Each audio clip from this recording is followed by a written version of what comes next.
طلاق جن لفظوں سے دی جاتی ہے وہ دو طرح کے الفاظ ہیں. لفظ صریح سے طلاق دی جا سکتی ہے اور لفظ کنایہ سے دی جاتی ہے عموماً. لفظ صریح عموماً کون سے الفاظ ہیں؟ جو صرف طلاق کے لیے بنے ہیں، ان کا کوئی اور معنی نہیں سمجھا جاتا. میجورٹی جو سوسائٹی میں وہ لفظ یوز ہوتے ہیں وہ طلاق کے لیے یوز ہوتے ہیں. یہ لفظ کہلائیں گے لفظ صریح. ٹھیک ہے.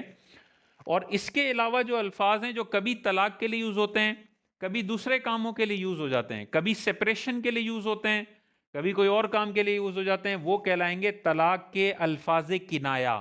کنایہ مطلب اشارے کنایہ میں ہم باتیں کرتے ہیں نا وہ. اب لفظ صریح اپنے ذہن میں رکھ لیں. طلاق کا لفظ لفظ صریح ہے، اس کا اور کوئی مطلب نہیں ہے سوائے سپریشن کے. ڈیورس انگلش کا لفظ ہے، یہ دنیا میں ایجاد ہی ہوا ہے نکاح کے رشتے کو ختم کرنے کے لیے. یہ طلاق کا صریح لفظ ہے. اسی طرح چھوڑا ہمارے اردو جہاں جہاں بولی جاتی ہے وہاں چھوڑا علماء نے لفظ صریح میں شمار کیا ہے کہ اس کا مطلب یہی ہوتا ہے کہ وہ جب بیوی کو کہہ رہا ہے میں نے تمہیں چھوڑ دیا تو کیا مطلب ہوگا اس کا؟ یہی مطلب ہوگا کہ نکاح ختم کر رہا ہے. تو چھوڑا لفظ صریح ہے. فارغ میں اختلاف ہے، کچھ علماء اس کو غیر صریح کہتے ہیں، لیکن اکثر علماء اعلی حضرت امام اہل سنت ہو گئے، صاحب بار شریعت ہو گئے، بڑے بڑے علماء نے سب کانٹیننٹ کے حالات کو دیکھتے ہوئے فارغ کو کس میں رکھا ہے؟ لفظ صریح میں رکھا ہے. کہ جب بندہ اپنی بیوی کو کہتا ہے میں نے تمہیں فارغ کر دیا تو اس کا کیا مطلب ہوگا؟ اس کا مطلب یہی ہوتا ہے کہ وہ نکاح کی قید سے آزاد کرنا چاہ رہا ہے. اور پانچواں لفظ حرام.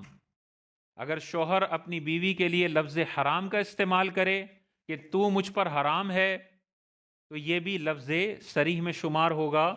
اب دیکھیں اس کا حکم دیکھیں، سب سے زیادہ امپورٹنٹ یہ ہے. لفظ صریح کا حکم یہ ہے کہ اگر لفظ صریح شوہر بول دے تو چاہے اس کی نیت ہو یا نہ ہو فوراً طلاق پڑ جائے گی. ٹھیک ہے. اگر کوئی اپنی بیوی کو کہتا ہے میں نے تمہیں طلاق دی تو چاہے نیت کرتا ہے نہیں کرتا، کوئی بھی اس کی نیت ہو ڈرانے کی دھمکانے کی، اگر وہ پریزنٹ ٹینس کے ساتھ بول دیتا ہے یا ماضی کے ٹینس کے ساتھ بول دیتا ہے اور بیوی کی طرف نسبت کر دیتا ہے کہ میں نے تجھے طلاق دی، اب لاکھ قسمیں کھائے کہ میں نے ڈرانے کے لیے بولا تھا، میرا یہ مقصد نہیں تھا، اس کی بات نہیں مانی جائے گی.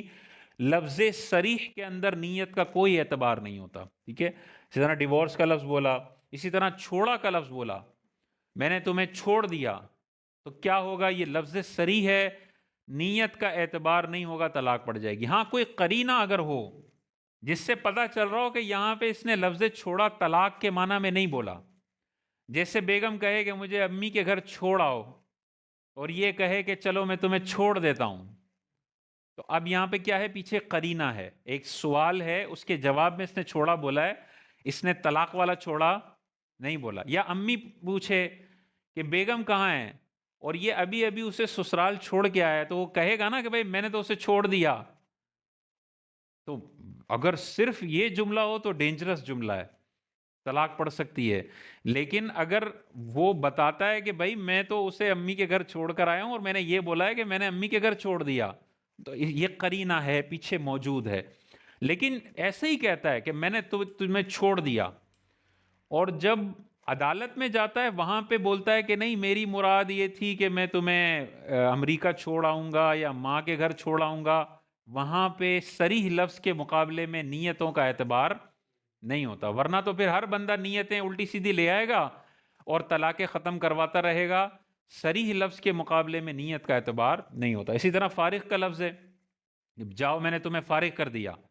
تو آپ جب بھی جاب پہ ہوتے ہیں، کوئی وہ کہے آپ کا اونر جاؤ تم آج سے فارغ ہو، تمہیں میں نے فارغ کر دیا، اس کا کیا مطلب ہوتا ہے؟ ملازمت سے فارغ. اسی طرح نکاح میں اگر شوہر کہہ رہا ہے کہ جاؤ میری طرف سے تم فارغ ہو، میں نے تمہیں فارغ کر دیا، کیا مطلب ہوگا؟ نکاح ختم کر رہا ہے وہ. تو فارغ کا لفظ بولا، اب چاہے لاکھ مرتبہ نیت اپنی بتاتا رہے کہ میں نے تو ماسی رکھ کے دینی تھی اور کاموں سے فارغ کا بول رہا تھا میں، بھئی کاموں سے فارغ بول رہے تھے تو کام کا ذکر کرنا تھا، کیوں نہیں کیا؟ تو پڑ جائے گی. ہاں یہاں پہ بھی اگر قرینہ ہو، کیا قرینہ ہو؟ کہ بیگم کہے کہ یار میں کاموں سے بڑی پریشان ہو گئی ہوں، مجھے کاموں سے فارغ کر دیں، ماسی رکھ دیں اور مجھے کاموں سے فارغ کر دیں، اور شوہر اس کے جواب میں کہے جاؤ تمہیں فارغ کیا،